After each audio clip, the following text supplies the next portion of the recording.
Go.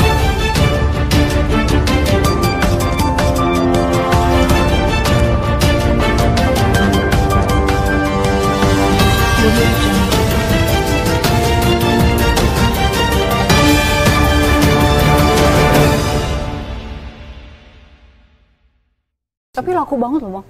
Di mana-mana jual, di mana-mana pakai tembakan. Itulah makanya saya bilang beyond COVID is business. Oke.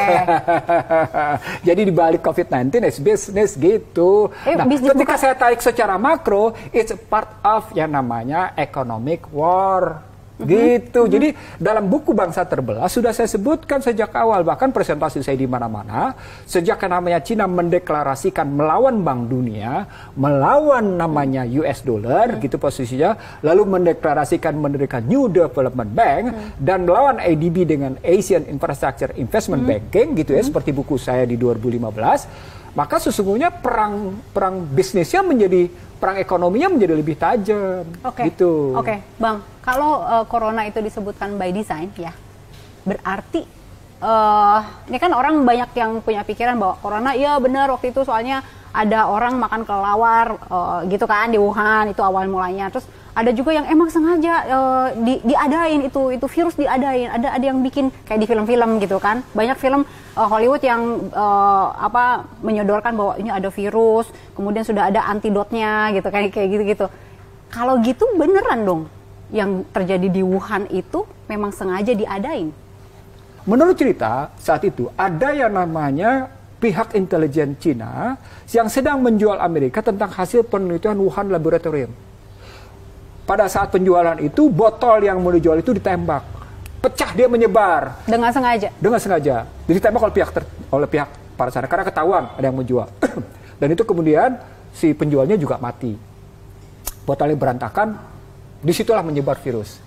Itu analisis pertama begitu. Ada yang menjual virus itu. Walaupun pembuktiannya ini harus dibuktikan dulu ya, omongan ini. Yang menarik lagi adalah tidak jelasnya para peserta yang dari Amerika. Kemana tuh? Apakah mereka tidak kena sama sekali? Padahal mereka ada di situ semua. Gitu. Emang belum kali, Bang? Belum nyebar.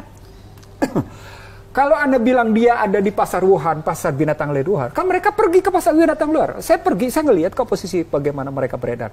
Dan banyak orang yang menikmati pergi ke pasar binatang liar di Wuhan, posisi. Kenapa mereka tidak kena? Kan itu pertanyaannya posisinya. Nah, itu konspirasi pertama. Konspirasi kedua, analisisnya tentang Dr. Lee. Ya. Tentang Dr. Lee. Yang wafat akhirnya. Yang wafat akhirnya juga tidak jelas posisinya. Itu konspirasi kedua. Konspirasi ketiga muncul tentang bahwa ini sesungguhnya dikembangkan oleh Cina karena sadar bahwa Amerika juga memiliki yang namanya senjata ini posisinya. Maka di 27 Januari 2020, Ihsanuddin Nursi menulis Corona dan Perang Ekonomi. Saya ngelihat yang namanya virus ini cuma dua kata kuncinya, vaksin dan obat. Dan benar, begitu berikutnya berlomba, semua negara membiayai pengadaan vaksin. Dulu-duluan posisinya. Anda bisa lihat, itulah yang membuat saya malas gue nulis sudah. Karena sudah terbukti tesis gue. Nggak percaya lihatnya tulisan gue. 27 Januari 2020, Corona dan Perang Ekonomi. Yang kedua, soal obat. Soal obat kan akhirnya macam-macam. Amerika menggunakan remdesivir, juga dianggap tidak pas posisinya.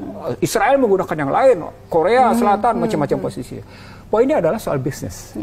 Tapi duluan juga siapa yang duluan. Tapi di balik itu adalah satu kata kunci. Seluruh peradaban kalah oleh COVID-19. Seluruh peradaban tunduk oleh COVID-19. Seluruh peradaban. Tidak peduli peradaban Islam, tidak peduli peradaban Cina, tidak peduli peradaban Barat, tidak peduli peradaban yang namanya Timur Tengah, tidak peduli peradaban yang namanya Amerika Latin. Seluruhnya tunduk pada yang namanya COVID-19. Siapapun yang kalau misalnya dikatakan ini by design, berarti dia menang besar ya? Menang besar. Dunia ilmu pengetahuan mestinya punya 3K. Ada konsistensi, ada koherensi, ada korespondensi atas COVID. Saya punya pertanyaan sama Indi. Apakah pada kasus COVID-19 ada konsistensi isunya? Enggak. Enggak ada, nggak bisa dilihat. Kadang begini, kadang begini. Susah. Ada yang droplet, ada yang... Pertanyaan berikutnya, apakah pernah ada riset yang menyatakan bahwa sungguh-sungguh dia mati karena virus 19? Nggak ada. Semua komorbid ya? Nggak bisa. Bagaimana korespondensinya, bagaimana koherensinya. Jadi dalam dunia ilmu pengetahuan, saya cuma mengajukan 3K. Konsistensinya gimana, koherensinya gimana, korespondensinya gimana. Di situ meyakinkan saya bahwa tesis yang saya bangun sejak 2003 sampai dengan 2020 terbukti. Dari sana kemudian saya makin yakin ketika orang semua berlomba dengan yang namanya vaksin. Yang paling menarik adalah, ini mesti tahu di sini, dan orang tidak banyak sadar di sini. Berapa rencana jual vaksin? 60.000 kan ya? 60.000 apa 600.000?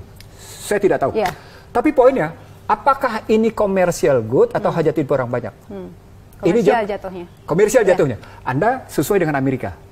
Bagi Xi Jinping tidak. Xi Jinping bilang, ini public goods. Harusnya, idealnya. Mantan Perdana Menteri New Zealand juga menyatakan hal yang sama. Ini public goods. Indikatornya begini, dibilang. Tidak ada negara yang tidak berkontribusi untuk pengadaan vaksin, untuk melakukan pengembangan vaksin. Semuanya mengeluarkan uang.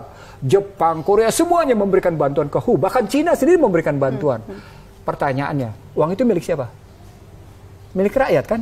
Kenapa kembali yang menjadi komersial milik perusahaan? Kan logikanya begitu, mestinya public goods dong. Idealnya. Iya, tapi kan sekarang mengarahnya ke komersial. Nah, kan? itu artinya di belakang itu berarti kan COVID-19 jadi komersial kan? Iya. Jadi beyond COVID-19 issues is business. Dan bisnis itu dari mulai industri keuangan, industri IT sampai dengan posisi tadi. Soal obat, itu loh ngelihatnya. Industri IT-nya Anda akan tunduk pada ketentuan-ketentuan IT sehingga semua orang tunduk pada ketentuan IT yang mereka buat. Bayangkan belajar saja tunduk pada ketentuan IT posisinya. Anda juga tidak bisa tidak tunduk pada ketentuan IT posisinya. Satu. Yang lain adalah yang Anda perlu tahu, ujungnya adalah bisnis industri kesehatan. Di belakangnya adalah industri keuangan.